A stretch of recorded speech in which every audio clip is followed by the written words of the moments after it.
جس طرح بھوت ووت کچھ نہیں ہوتا، اسی طرح بنیادی عالمی اقدار نرا وہم ہے۔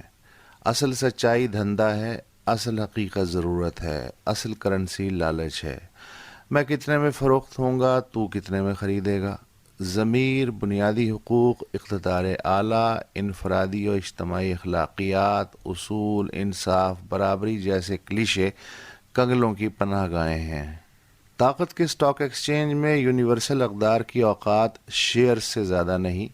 جس نے جس روز جتنے اٹھا لیے یا بیچ دیے، مارکیٹ اسی کی۔ کون سے مفاداتی شیئرز اٹھانے یا گرانے ہیں، یہ بھی 4-5 بڑے بروکرز ہی طے کرتے ہیں۔ باقی مارکیٹ تو ان بڑوں کے نکالے گئے ریٹ کے پیچھے چلتی ہے۔ جب تک آپ مجھ سے مال خریدتے رہیں گے یا رعایتی نرخ پہ بیچتے رہیں گے، تب تک آپ مہان ہیں، آپ سے بڑا گیانی اور مہربان کوئی نہیں۔ جس روز یہ توازن گڑبڑ ہوا، اسی روز بنیادی انسانی اقدار کی پامالی کے الزامیہ کوڑے پیٹھ پہ برسنا شروع ہو جائیں گے، حتیٰ کہ آپ دوبارہ مفاداتی لائن میں لگ جائیں۔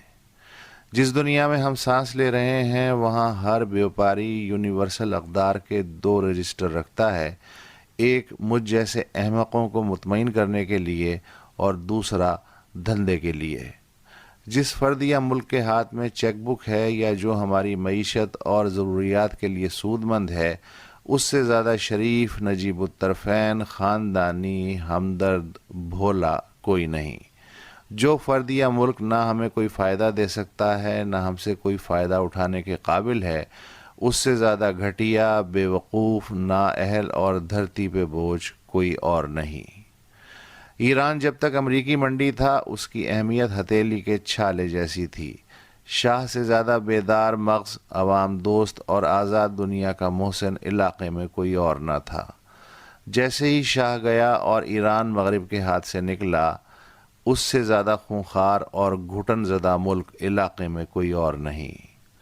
سعودی تیل سے جب تک دنیا کا حلق تر ہے اور سعودی عرب جب تک ملٹری انڈسٹریل کمپلیکس کی روزی روٹی کا ذریعہ ہے، تب تک اسے ایک خاص حد سے زیادہ خفا نہیں کیا جا سکتا۔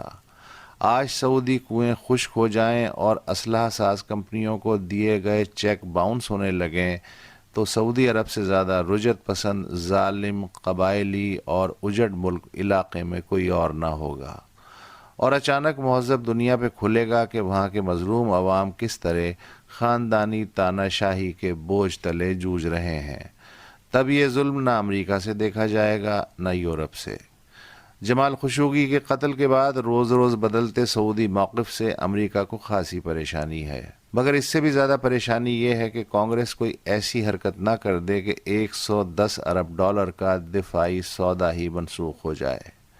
فرانس کو قذافی کے بعد بشار الاسد بھی اس لیے ایک آنکھ نہیں بھاتا کہ اس نے اپنے ہی لوگوں پہ زمین تنگ کر رکھی ہے، مگر فرانسیسی صدر میخواں کا یہ بھی کہنا ہے کہ جو لوگ جمال خشوگی کے قتل کی تفتیش مکمل ہونے تک فرانسیسی ہتھیاروں کے $14 ارب کے سودے کو معطل کرنے کا مطالبہ کر رہے ہیں، وہ 2 الگ الگ معاملوں کو غلط انداز سے جوڑ رہے ہیں۔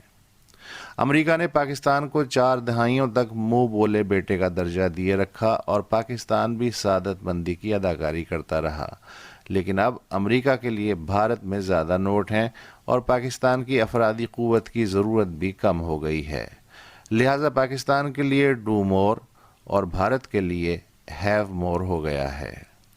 کل تک سوویت یونین پاکستان کے لیے بنیادی بقائی خطرہ تھا اور پاکستان سوویت یونین کی نگاہ میں سامراجی کٹ پتلی تھا۔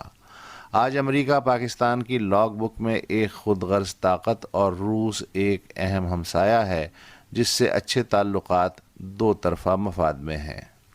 50 اور 60 کی دہائی تک پاکستان اور ایران جڑواں بھائی تھے، 70 کی دہائی سے سعودی عرب بڑا بھائی ہے۔